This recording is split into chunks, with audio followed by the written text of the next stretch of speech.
Greetings Internet, welcome to Aaron Plays, and I hope you're all doing fantastically well.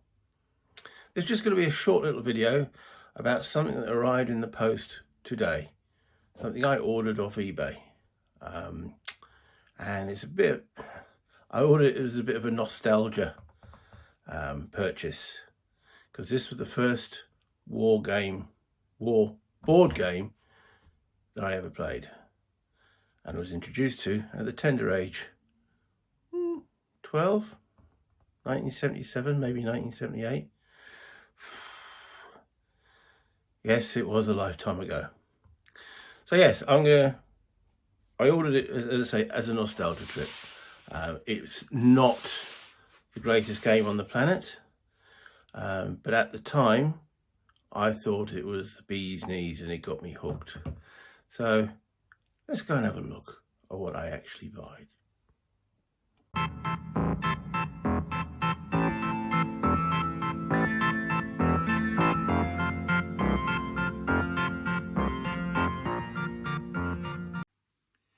Moscow Campaign, Strike and Counterstrike, Russia 1941, SPI, I'm not exactly sure what year. What does it say? 1972. Now, the version I played had a nice box. It was one of the flat boxes with a plastic lid, a cover picture and such forth. But this is the copy that I now own. As I say, 1972 this came out. So let's have a look at what's actually inside this little box of tricks. So as you can see, obviously it's a plain. I don't know if this was something that was particular to the UK or if it was something they did worldwide and they decided to up the actual ante with a plastic box. So this came out first or second, not too sure. But this is the copy I've now got. So inside, it opens up and we have, well, what do we have? We have a rule set. This is the old standard SPI rules with a fold out rule set. There's rules on the other side. So we're talking what? 1, 2, 4, 5. So it's 10 pages with a scenario chart. So this is used as a sort of same idea that France 1940 used, which I believe was an SPI production, then became an Avalon Hill production, that you got various scenarios changing the force compositions, the objectives and the victory conditions and such forth are the same. It's just that the forces are different from memory. So, but not too much to worry about there rules wise. You know, I play ASL, or played ASL, so 10 pages shouldn't cause me a problem, should it? He says, looking benignly at now the errata sheet, knowing that he's been having problems with the Italian campaign in Anzio, and that's only about 10 pages as well. Hey-ho. Anyway, so what we got here is an errata sheet. So I'll have to see if that's actually been put into the rules or if it needs to be put in the rules. And we have another errata sheet. Okay, I wonder if they cover the same thing. Well, we'll have a look when I actually go and do a deeper dive. And that's one of the things. I say I ordered this a couple of days ago. Came through on eBay. And that was about the same time I shot the video of what I'm going to do next for the channel. Well, the aim is to do War and Peace and the Italian campaign, or Anzio, the Italian campaign, the advanced campaign. But I want to fit this in as well. I say purely from a nostalgia point of view. So, what's the actual map sheet? Well, it's two coloured. You got black. Well, technically it's white colour. You got 3 colours. You got black, white, and blue. So you've got the different scenarios represented on the top, the turn track and the reinforcements. This is from the German side. Initial forces depending on the scenario, the combat results table, Yeah, and I assume, what else have we got in here? We've got front lines depending on what scenario. So yeah, there's a front line here.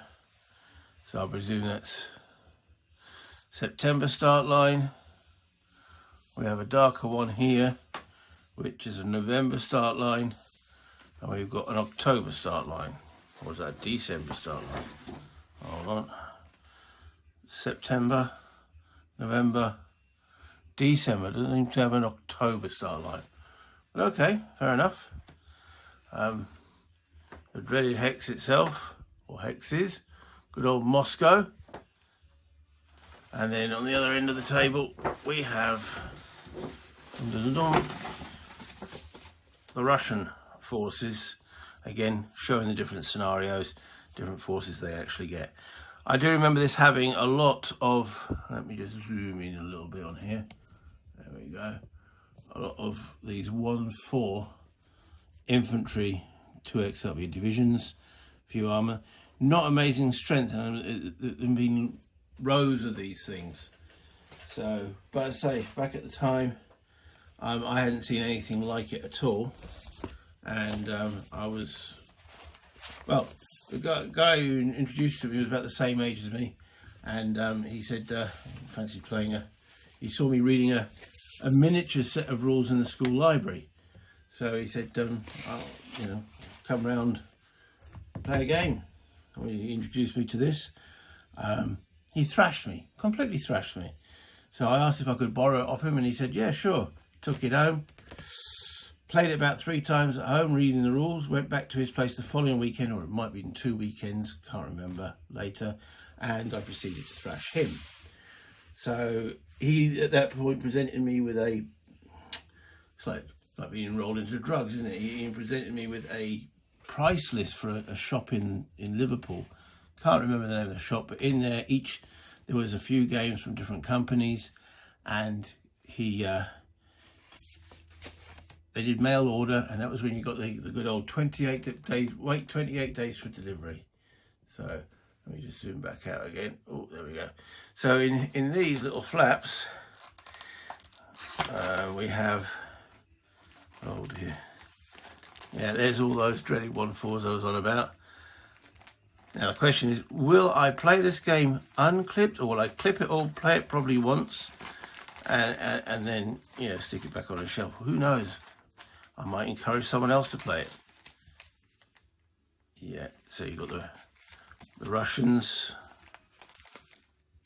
and I assume in the other tray at the top here will be, oh, hold on, come on out, there we go. Yeah, the Germans, and there's considerably less of them, but they're stronger. So there we go. So let me bring this back up.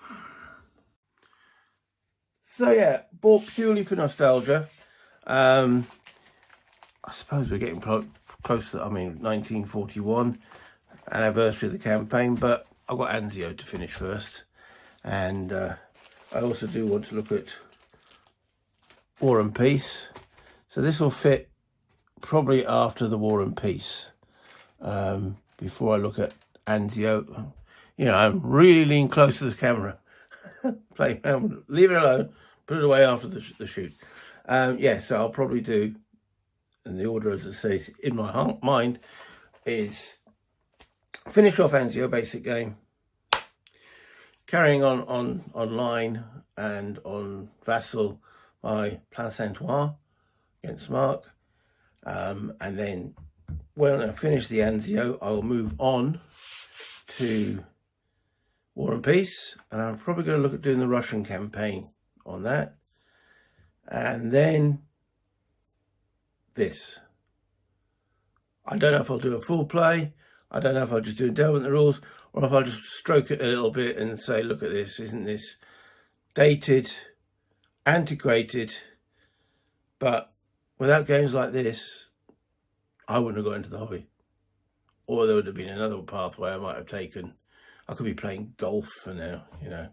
Not that, you know, nothing against golfers. I don't play golf. I do not understand it. And if Winston Churchill couldn't understand it, there we go. He thought it was a ruination of a good walk. So, so that's it. I've got nothing really more to say other than you know what buttons to do. Until next time, I'm going to press the button and say bye. So, bye, Internet.